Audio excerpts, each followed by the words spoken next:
They said my blood was poison. That one touch from my skin could burn through a pure werewolf's flesh like acid. That my family's veins carried a curse so vile. Even speaking our name aloud invited misfortune. For 23 years, I believed them. I lived on the edges of Lycanthos Glen, invisible and unwanted, watching life happen to everyone but me, until the night the vampires came, until they fell to their knees before me, not in conquest, but in desperation, until the creatures who ruled the darkness itself looked at my cursed blood and called it salvation. That's when I learned the cruelest truth of all. I was never the plague. I was always a cure. Hello, my beautiful new family, and welcome. Thank you so much for clicking play and joining me here at the very beginning of our journey. If this story, where the rejected bloodline becomes the ultimate cure, has already sunk its fangs into you, then you are exactly where you belong. To ensure you never miss a prophecy or a betrayal, hit the subscribe button right now. Let's grow this community together. Drop a comment and tell me what secret corner of the world you're watching from. I promise you, tomorrow's story will be just as captivating, and you need to be subscribed to receive the notification. Now, let's begin the epic tale of the Crimson Key. Chapter 1, The Outcast and the Undying. The full moon hung over Lycanthos Glen like a judgment. Ilara stood at the edge of the gathering circle, wrapped in shadows and shame, watching her pack celebrate the lunar rite, a ceremony she was allowed to witness but never join. 200 werewolves, their bodies rippling with the magic of the full moon, danced and howled and shifted with an ease that would forever be denied to her. She was Crimson Whisper, the tainted bloodline, the family whose very existence was tolerated only because they were dying out. Don't get too close, girl. Ilara turned to see old Garrick, one of the pack elders, waving her back with disgust. Your kind stench pollutes the sacred ground. Stand where you belong.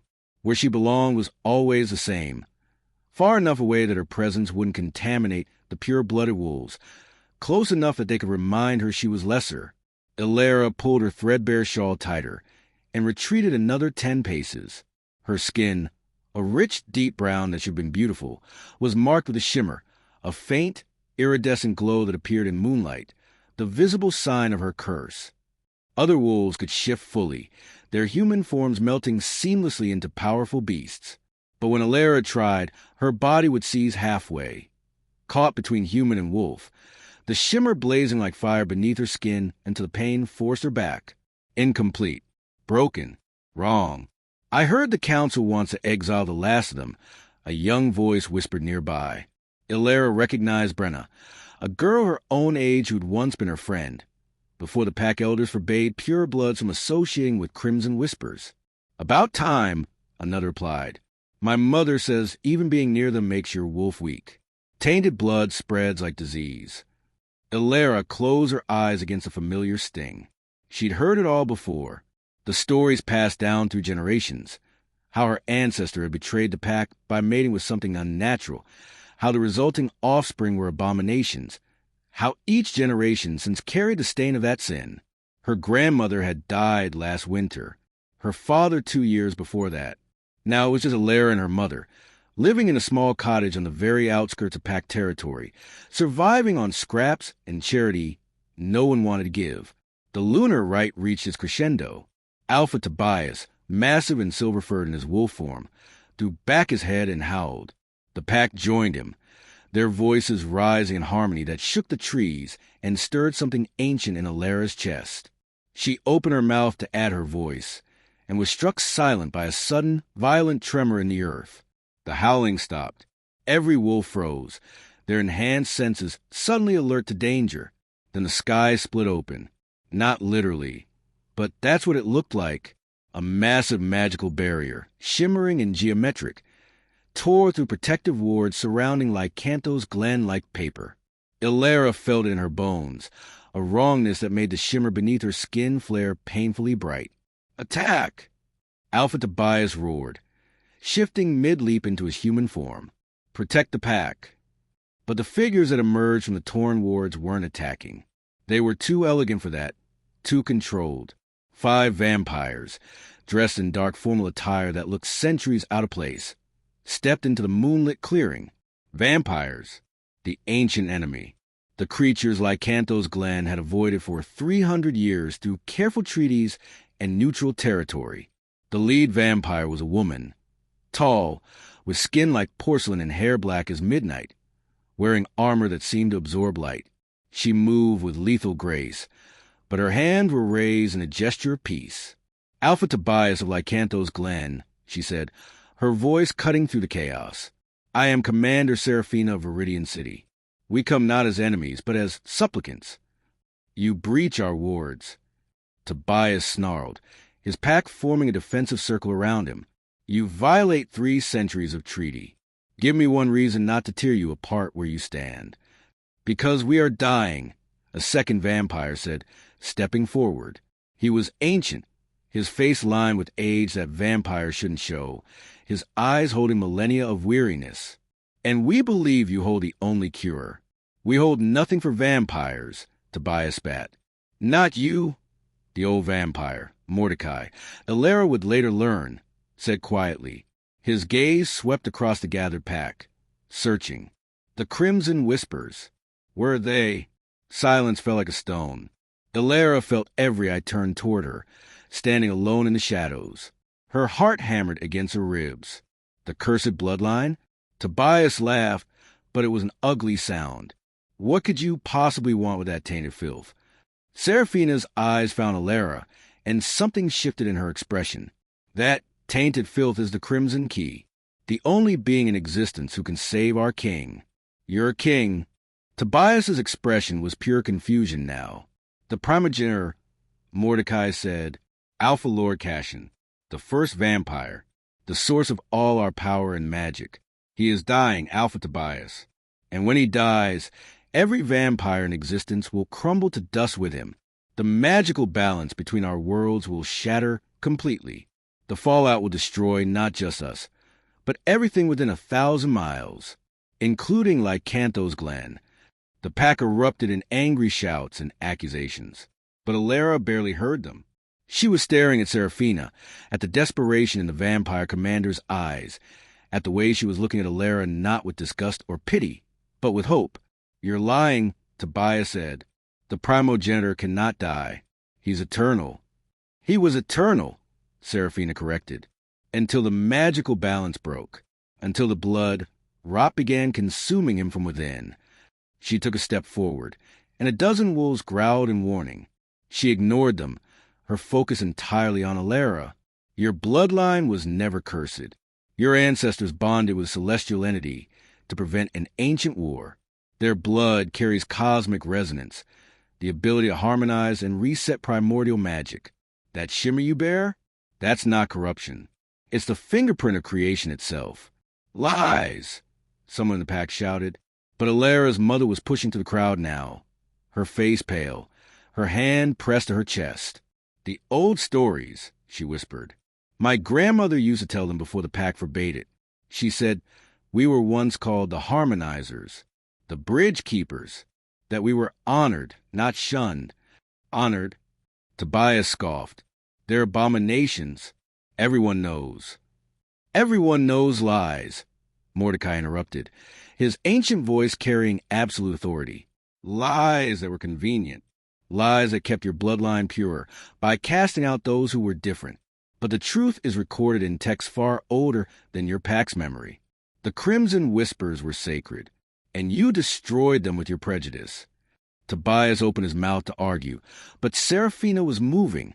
She crossed the clearing in 3 strides, stopped directly in front of Ilera, and then, to the shock of everyone present, dropped to one knee. "Ilera of the Crimson Whispers," she said, her voice ringing clear and formal. "I come before you not as commander, not as conqueror, but as one desperate soul to another. Our king lies dying. Our world crumbles. And you, only you, have the power to save us." She bowed her head. "We have wronged your bloodline. We have let the werewolf's prejudice blind us to your value. But I see you now, and I beg you, grant us your aid." Behind her, the other 4 vampires knelt as well, 5 immortal predators, each one capable of slaughtering the entire pack, bowing in submission before the girl everyone called cursed. Ilera couldn't breathe, couldn't think.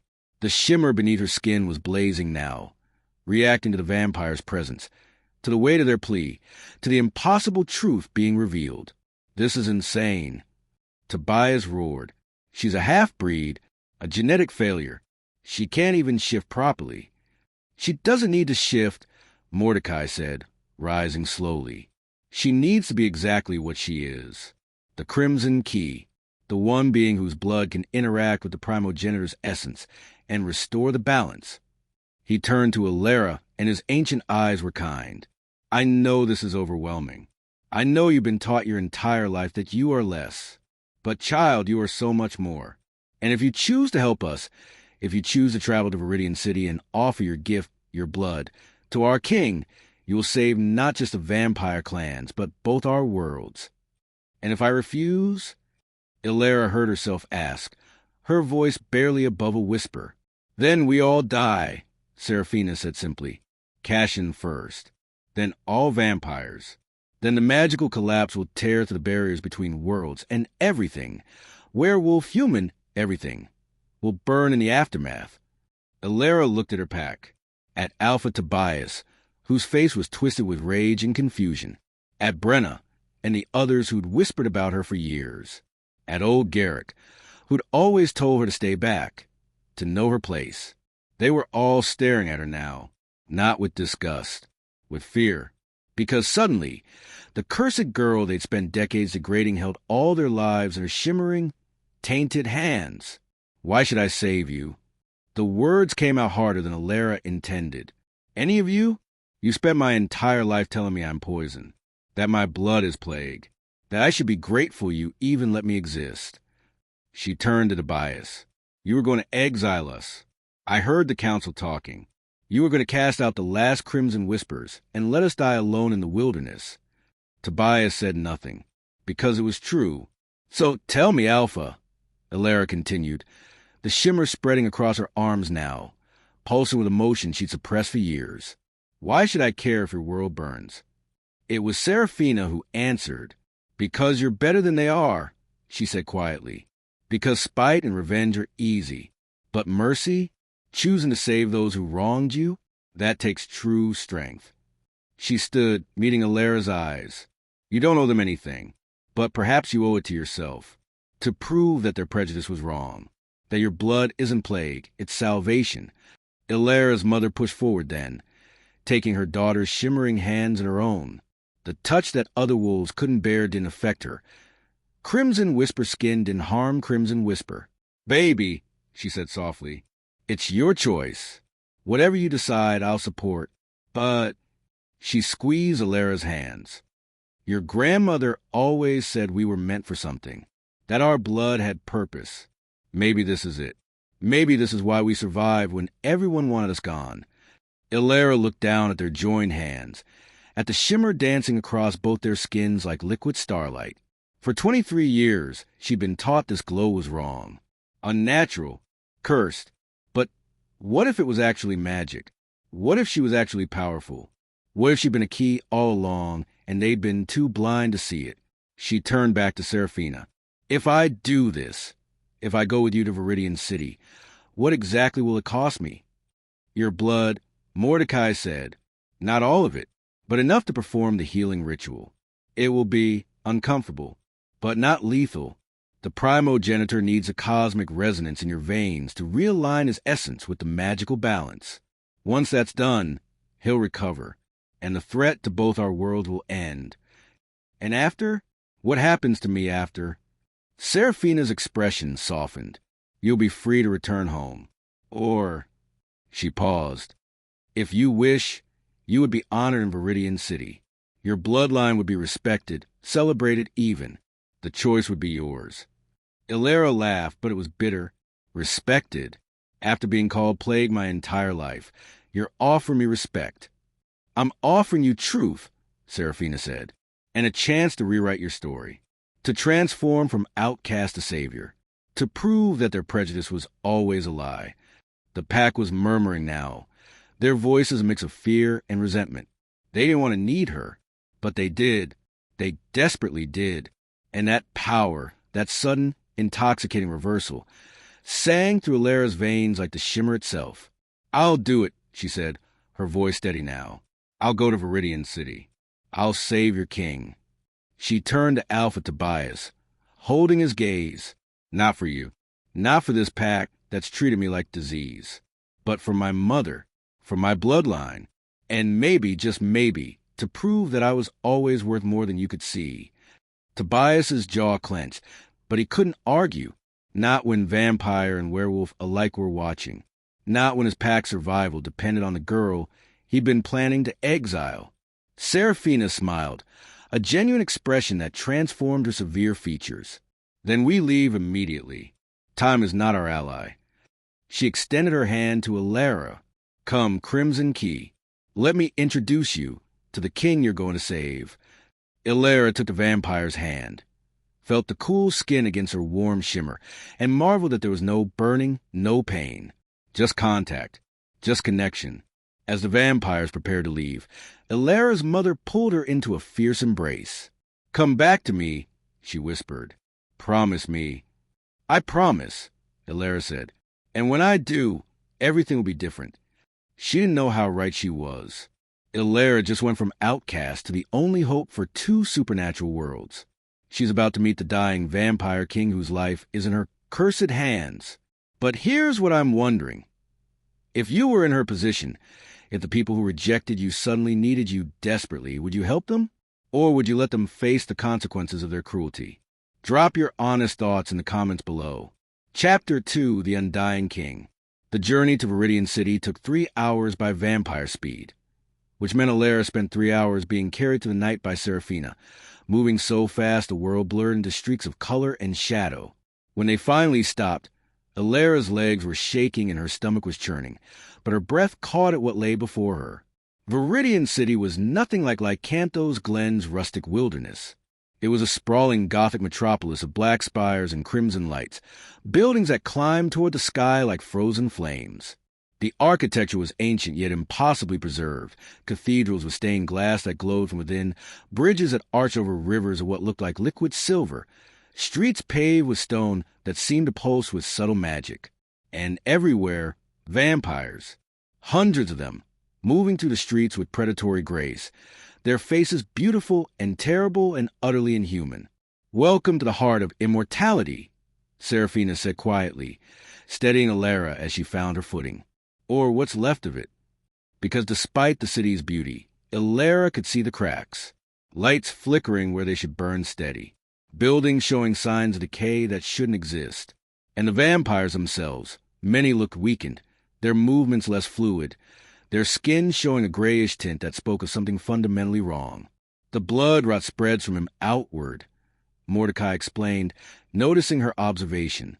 "As the primogenitor weakens, so do we all. We're literally dying with him." They moved through the city quickly, vampires stopping to stare at Alara, some with curiosity, others with barely concealed desperation. Word had clearly spread. The Crimson Key had arrived. The primogenitor's palace sat at the city's heart, a massive structure of black marble and blood-red crystal that seemed to breathe with ancient power. Guards flanked every entrance, but they stepped aside immediately for Seraphina, their eyes lingering on Alara with hope so naked it was almost painful to witness. Inside, the palace was even more magnificent and more heartbreaking. Tapestries that must have hung for centuries were fading.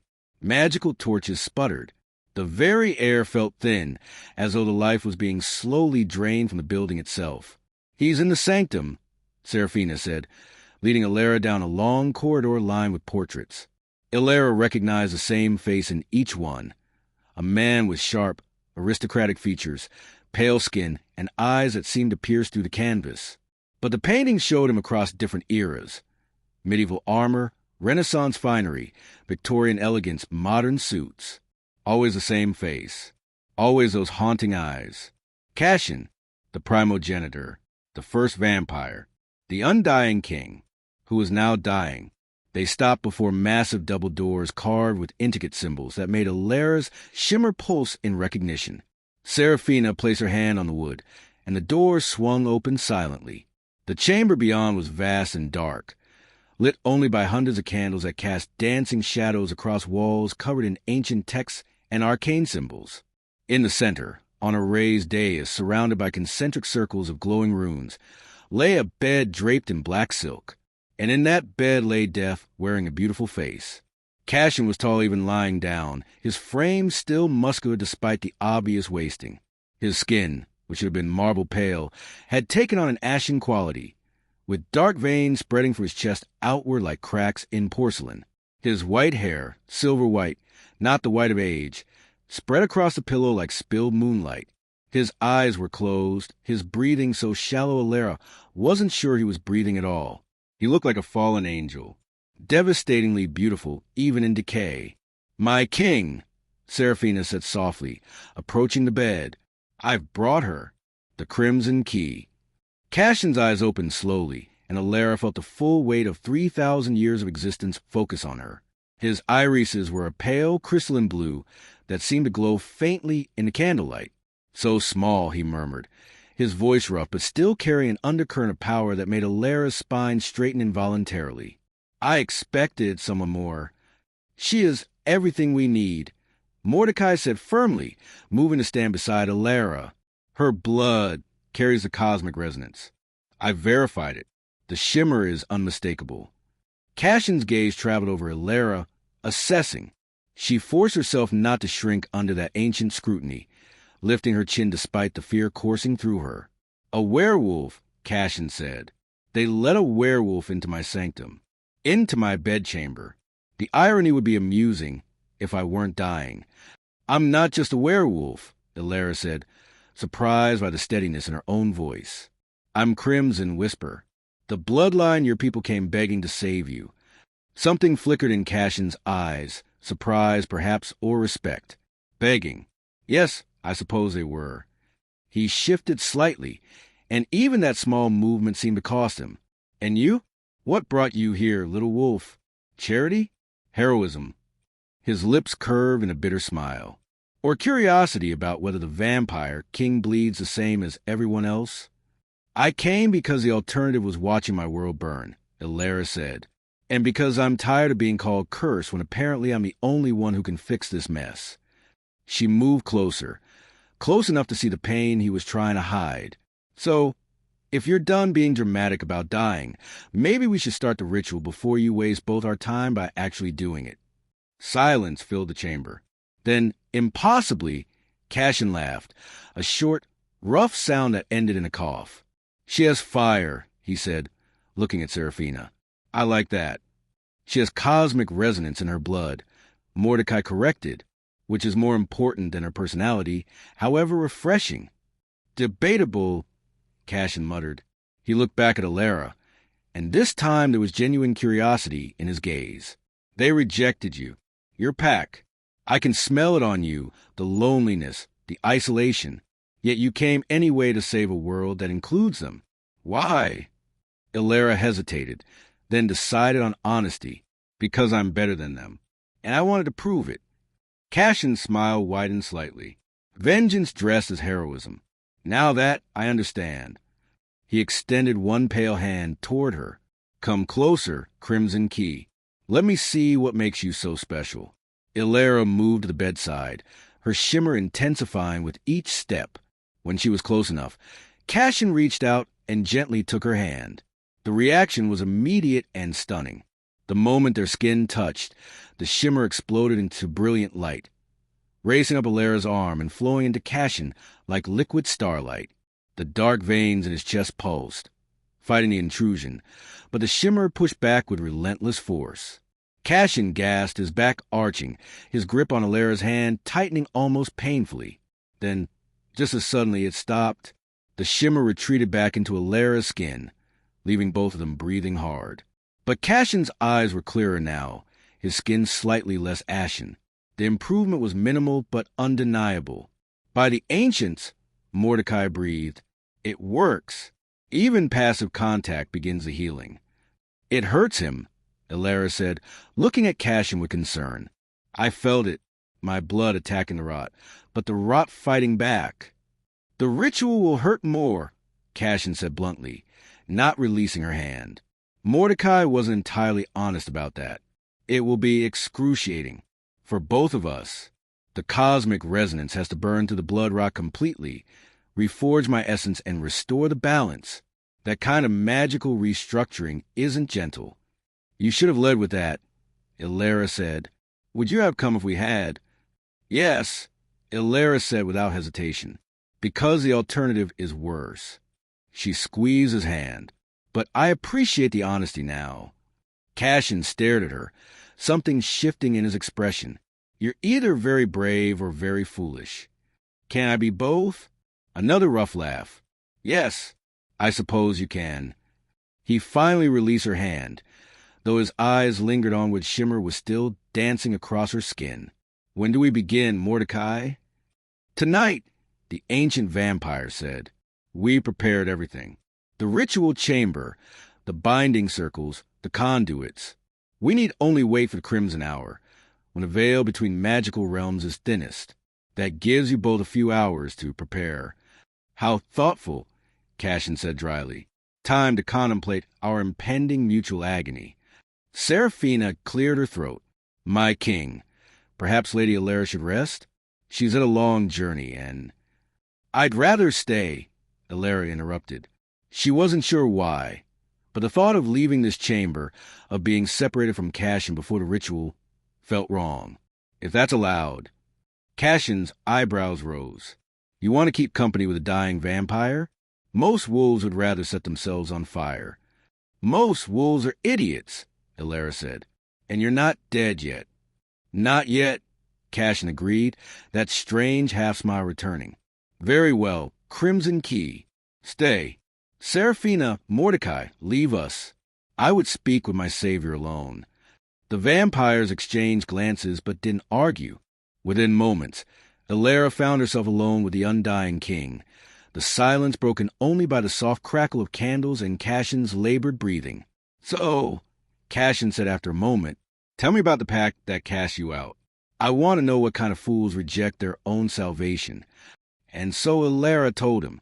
About growing up shunned and isolated, about the shimmer that marked her as different, about her grandmother's whispered stories of their bloodline being honored once, before prejudice twisted truth into lie, about standing on the edges of everything, always watching, never belonging.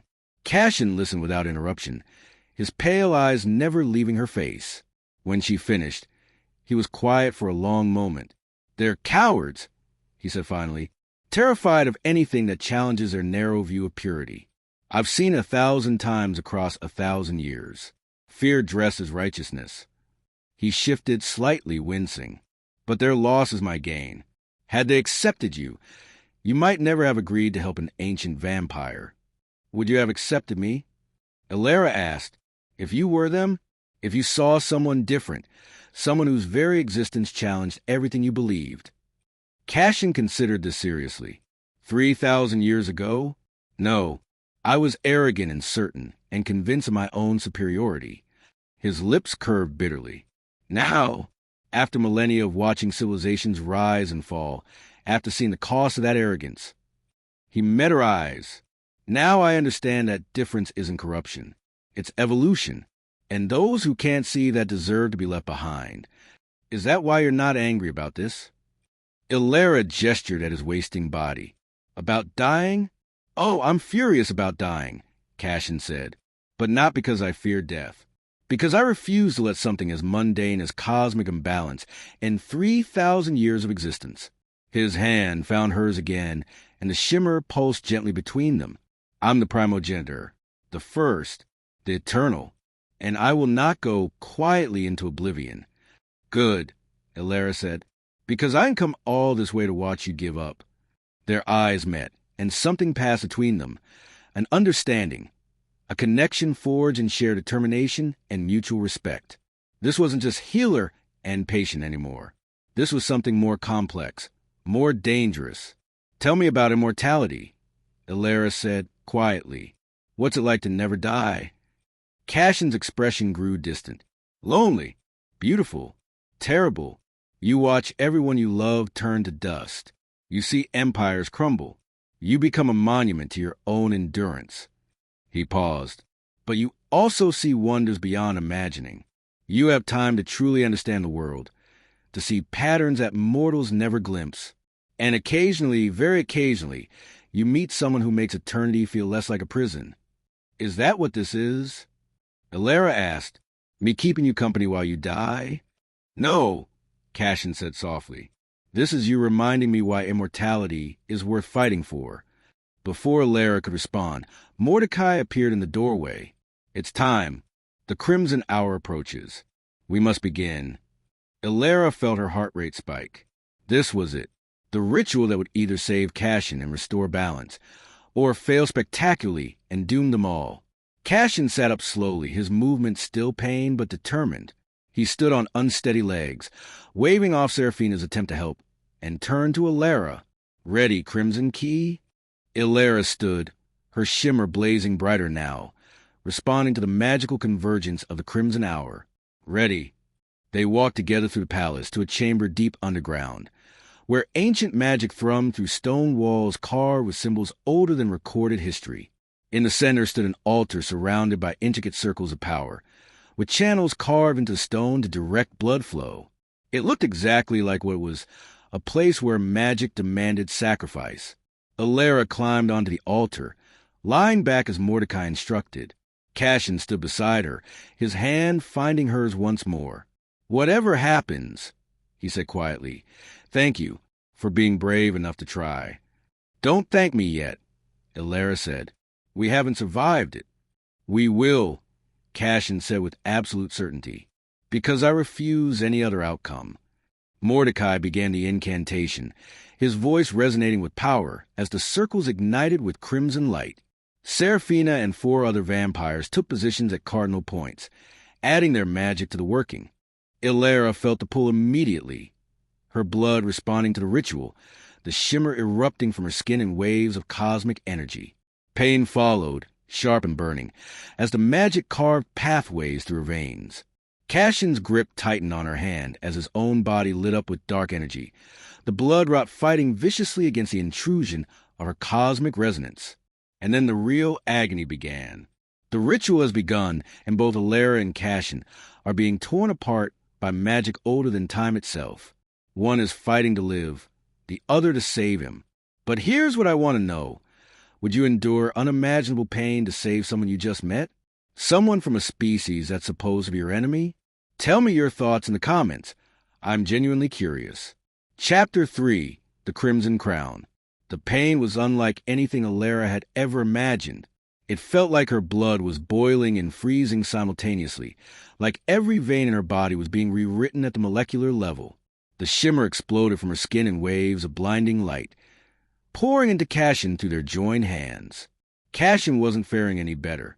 His back arched off the altar, the dark veins of blood rot writhing beneath his skin as the cosmic resonance invaded his essence. He was fighting, both to survive and to keep from crushing Elara's hand as agony ripped through him. Don't let go. Mordecai's voice cut through the maelstrom of magic. The connection must hold or the resonance will shatter you both. Elara gritted her teeth and held on, even as her vision blurred with pain. Through their connection, she could feel everything Cashin felt. 3,000 years of existence being unmade and remade, the fundamental structure of the first vampire being torn down to its foundation and rebuilt. And underneath the agony, she felt something else. His determination, his refusal to surrender, his absolute certainty that they would survive this. The shimmer intensified, becoming so bright that Seraphina and the other vampires had to shield their eyes. The blood rot screamed, a sound that existed only in the magical realm, as it was burned away by cosmic fire. Then, in a moment of perfect clarity, Elara understood. The ritual wasn't just healing Cashin. It was transforming them both. The cosmic resonance was creating a permanent bridge between them, forging a connection that would outlast the ritual itself. She could feel it happening, her blood learning the pattern of his essence, his magic recognizing and accepting hers. They were becoming bound, not physically, but fundamentally. So deep, it's working. Mordecai shouted over the roar of magic. The balance is restoring. The blood rot is. An explosion of darkness erupted from Cashin's chest as the last of the blood rot was forcibly expelled. It manifested as a writhing shadow creature, fighting desperately for existence. But the shimmer was relentless, chasing it down, consuming it, until with a final shriek that shattered half the candles in the chamber, it dissolved into nothing. The magic released all at once. Illyra collapsed back onto the altar, her entire body shaking, her skin still glowing faintly with residual shimmer. Beside her, Cashin lay gasping, but the change was immediate and dramatic. The ashen quality was gone. His skin had returned to its natural marble-pale perfection. The dark veins had vanished completely, and when he opened his eyes, they blazed with the crystalline blue intensity of full health and power. "By the ancients," Seraphina breathed. "My king, you're alive," Cashin finished, his voice strong again. He sat up in one fluid motion, power radiating from him like heat from a forge. Then he turned to Illyra, who was still trembling from the ritual's aftermath. "And we're bound. I can feel it. Can you?" Illyra nodded weakly. She could feel him now, a constant presence at the edge of her awareness. His strength, his age, his relief. It wasn't invasive, more like being aware of another heartbeat alongside her own. The cosmic resonance created a permanent connection, Mordecai said, his ancient eyes gleaming with fascination. "I theorize it might, but to actually witness it, the primogenitor and the Crimson Key are now linked. Your essences have recognized each other as complementary." "What does that mean?" Illyra asked. "It means," Cashin said, gently helping her sit up, "that we're bound for life. Your life, at least. I'll always be able to sense you, and you me. Distance won't matter. If you're in danger, I'll know. If you need me, I'll feel it." His expression grew serious. "I should have warned you this might happen, that the ritual could create permanent ties. I apologize for—" "Stop," Illyra interrupted. "You needed to be saved. The ritual worked. If being connected to an immortal vampire king is a side effect, I'll manage." Cashin's lips twitched. "Most people will be horrified." "Most people are boring," Illyra said. Then, as her strength returned, she asked the question that had been haunting her. "The balance? Did we restore it?" Mordecai closed his eyes, reaching out with his magical senses. When he opened them again, tears were streaming down his ancient face. "Yes, the balance is restored. The magical equilibrium between our realms is stable. The vampires are no longer dying, and the threat of collapse is—" He paused, emotion overwhelming him. "Gone. You did it. You both did it." The chamber erupted in celebration. The 4 vampires who'd held the cardinal points fell to their knees, weeping with relief. Seraphina's normally stern face showed naked joy, and throughout Viridian City, as word spread, the sound of celebration rose like thunder. But Illyra's thoughts were elsewhere, on a werewolf pack that had shunned her, on a mother waiting for her return, on a life that could never be the same after this. "You're thinking about them," Cashin said quietly, reading her expression. "Your pack. They'll never accept what I've done," Illyra said. "Bonding with a vampire? Saving the primogenitor? To them, I'll be an even bigger abomination now." "Then don't go back," Cashin said simply. "Stay here, in Viridian City. You saved us. You would be honored, celebrated. Your bloodline would be respected, as it should have been all along." It was tempting, so tempting, to stay in a place where her shimmer was seen as gift rather than curse, where she'd proven herself powerful rather than broken. "But my mother," Illyra said softly, "I promised I'd return to her." Cashin nodded slowly. "Then we'll both go. I want to meet this pack that was foolish enough to reject you, and I want them to see what you've become. You don't have to—" "I'm the primogenitor," Cashin interrupted, standing and extending his hand to her. "I'm bound to you now. Where you go, I go. Besides," his smile turned sharp, "I'm curious to see how your alpha reacts to learning he nearly exiled the one being who saved his world." They returned to Lycanthos Glen at dawn, Cashin traveling openly this time rather than skulking through shadows. He'd insisted on formal attire, a long black coat over crimson silk, his presence radiating such power that even the forest seemed to bend around him. Elara wore new clothes, too, gifts from Viridian City. A deep burgundy dress that brought out the shimmer in her skin, with silver embroidery that caught the morning light. She looked like what she was now, powerful, transformed, essential. The pack was gathered in the central clearing when they arrived, clearly having sensed a magical shift. Alpha Tobias stood at the front, his expression wary. Behind him, the pack watched with mixture of fear and confusion. Elara, Tobias said carefully, "You've returned, and you brought him." "The primogenitor," Cashin said, his voice carrying effortless authority. "Yes, I've come to thank the pack that produced the being who saved my life and restored balance to our worlds." His tone made it clear this was not entirely a compliment. Elara's mother pushed through the crowd, her eyes filling with tears when she saw her daughter. "Baby, you're glowing. The shimmer, it's so bright now." "The ritual changed me," Elara said, moving to embrace her mother. "Made me stronger. The cosmic resonance is fully awakened now. And she is bound to me," Cashin added, his pale eyes sweeping over the assembled pack. "Permanently. The Crimson Key and the primogenitor are connected through magic older than your bloodlines. She saved my life. She saved all vampire kind. And in doing so, she prevented a magical collapse that would have destroyed everything within 1,000 miles. He paused, letting that sink in. "Including all of you." The pack shifted uncomfortably. They understood the implications. The girl they rejected had literally saved their lives. Alpha Tobias struggled with words. "We owe you gratitude. Elara, the pack owes you." "The pack owes me nothing," Elara interrupted, her voice steady and cold. "You spent 23 years teaching me I was worthless, that my blood was plague, that I should be grateful you even let me exist." She looked around at all the familiar faces. Brenna, old Garrick, all the wolves who'd whispered and avoided and rejected. "You were going to exile me, cast out the last Crimson Whispers, and let us die." "We didn't know," someone started. "You didn't want to know," Elara corrected. "The truth was always there, in the old stories, in the shimmer itself. But it was easier to call us cursed than to question your precious purity." She took a breath. "I saved you not because you deserved it, but because I'm better than you, and now I'm giving you a choice."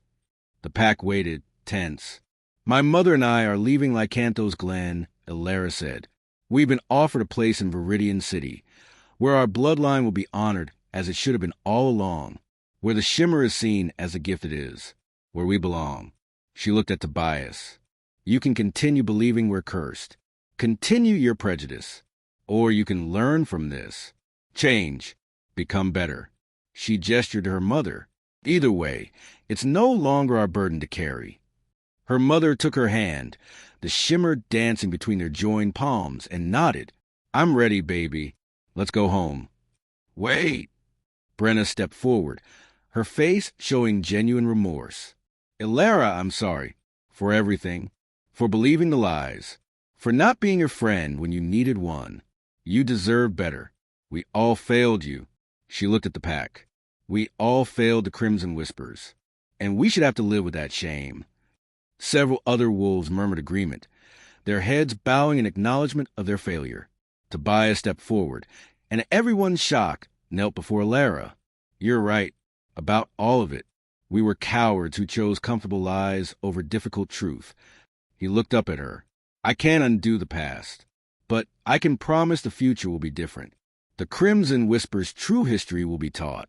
Your bloodline will be honored in our records. And no wolf will ever be cast out for being different again." "Words are easy," Cashin said coldly. "Prove it with actions." "We will," Tobias said. "I swear it on my position as Alpha." Elara studied him for a long moment, then nodded slowly. "Then maybe, someday, there will be peace between us. But today, I'm going home. My real home, where I'm celebrated, not tolerated." She turned to Cashin, who offered his arm like the gentleman he'd been in a dozen different centuries. "Shall we?" "We shall," Elara said, as they walked away from Lycanthos Glen. her mother beside them, and the dawn breaking over the forest. Alara felt the weight of 23 years of rejection lift from her shoulders. How does it feel? Cashin asked quietly. To walk away from the only home you've ever known? Like freedom, Alara said honestly. Like finally being seen. You are seen, Cashin said, his crystalline eyes meeting hers with intensity that made her breath catch. I see you, Crimson Key. Your courage, your power, your light. He paused. And I have eternity to keep seeing you. Alara's heart skipped. Is that a promise or a warning, undying king?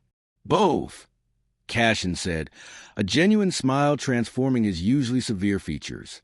We're bound now, connected, and I find I'm quite looking forward to discovering what that means. Even though I'm mortal? Even though I'll age and die while you stay eternal? Even though, Cashin said softly, because the years I have with you will be worth more than centuries without you.